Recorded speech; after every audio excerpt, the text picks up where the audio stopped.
Welcome to the video. We have come to our next pay-per-view now. Ring of Honor Best in the World. So we will be opening up the pay-per-view with Adam Page taking on Moose in another open challenge, and you will see how that will fit into the story soon enough. Colt Cabana will be taking on Jay Lethal in our main event. We will also see the Addiction take on the Motor City Machine Guns. The Amazing Red will be taking on Roderick Strong. And the Young Bucks, two guys who I have not used in a long time, will be taking on Red Dragon. On top of this, we will also have a match for the ROH Pure Championship, and also the ROH World Championship will also be on the line. The first time that they have both been on the same card, I believe. So that will be fun. Hopefully both competitors for those matches will be available. Also on top of that, we will be having a match for the first ever ROH Women's Championship. It will be a mid-card level title. So I will be looking forward to that match. Ring of Honor. We're going to be using the same plate as the Ring of Honor Championship. I see no reason to make it a different plate. Sometime I would like to move this up into being a more highly regarded championship.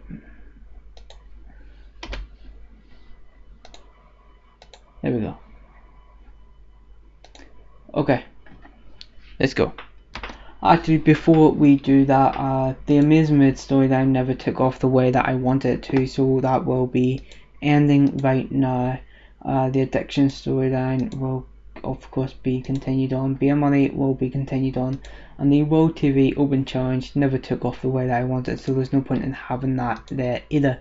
But I will be putting in a new storyline, which will be between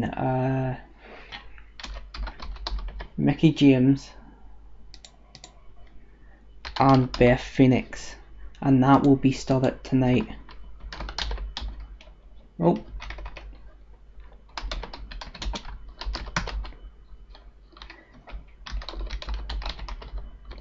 okay, let's go.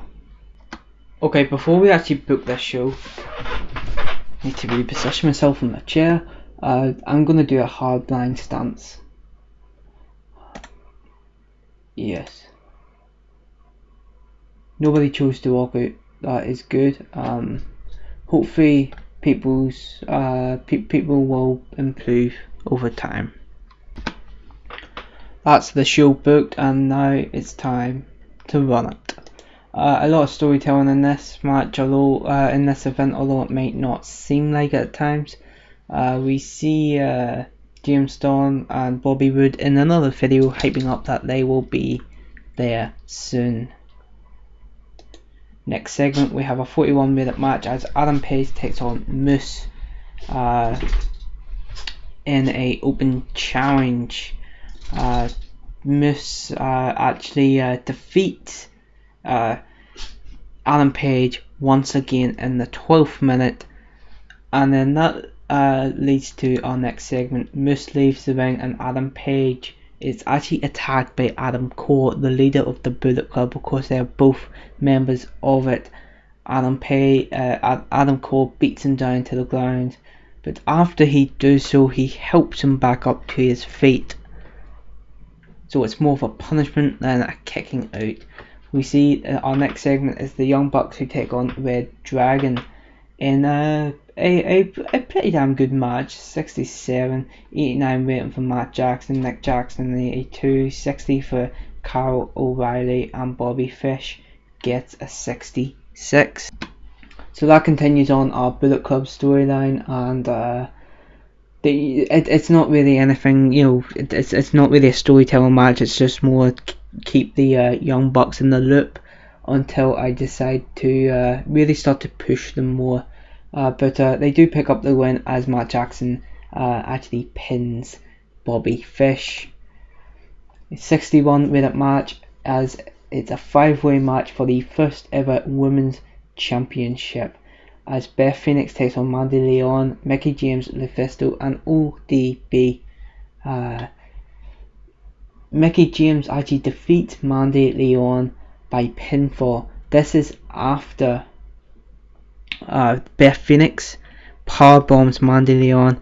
Mickie James pulls her out of the ring, kicks her in the head, gets back into the ring, and pins Mandy Leon, who was laid out by Beth Phoenix.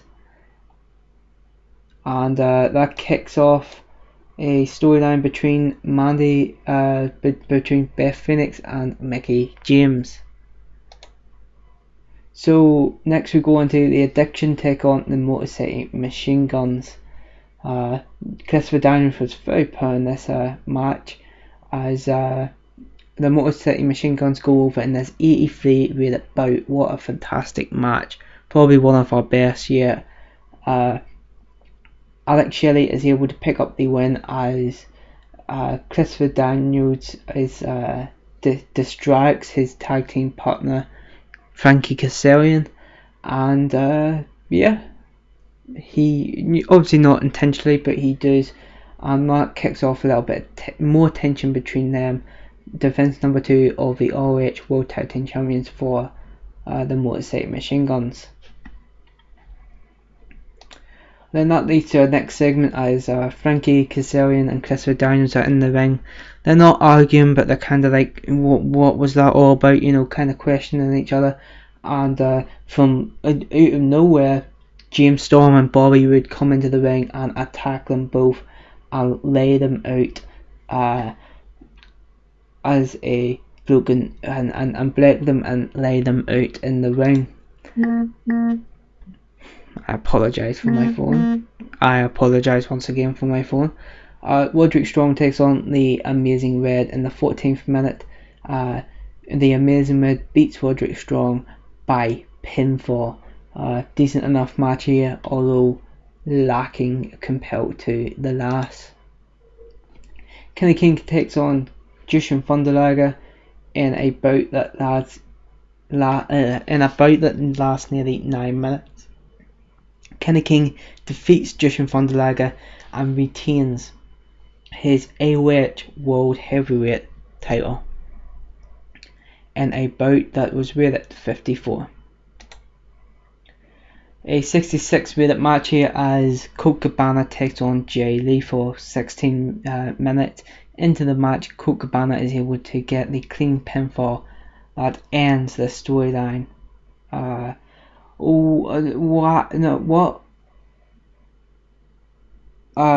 ends the storyline, but it also ended the Beer Money storyline for some reason. Beer Money was nowhere near this match, so I don't know why that happened. I'm just going to have to restart that apparently. The world title storyline has ended though, as both competitors were pretty decent in this match. I'm happy enough with that one. A 66 rated event overall, probably one of our highest rated ones, not our highest I know, but one of them anyway. It increased our popularity in 21 regions as well. So financially we're not in the best situation, as you can see. We're just $2,000 over what we were last month. Our final, we were just $2,000 in profit compared to last month. Last month we actually nearly had $50,000 in profit, and I'm taking that as the 2 pay-per-views. Unfortunately we were unable to get that amount of money because it was only 1 pay-per-view, so I'm gonna be taking it as we will be struggling a lot in this game. Hopefully we can improve that though. We have not spent nearly enough so far in workers' wages, although we still have an extra show to go, but hopefully we can get more sponsorship in and try and get that above at least $10,000 I'd like to be making each month, because then that would give me leeway to maybe try and bring in more people from New Japan and AAA. But that's going to end that show now. That was a decent pay-per-view, half decent pay-per-view I must say, but for now we are finished.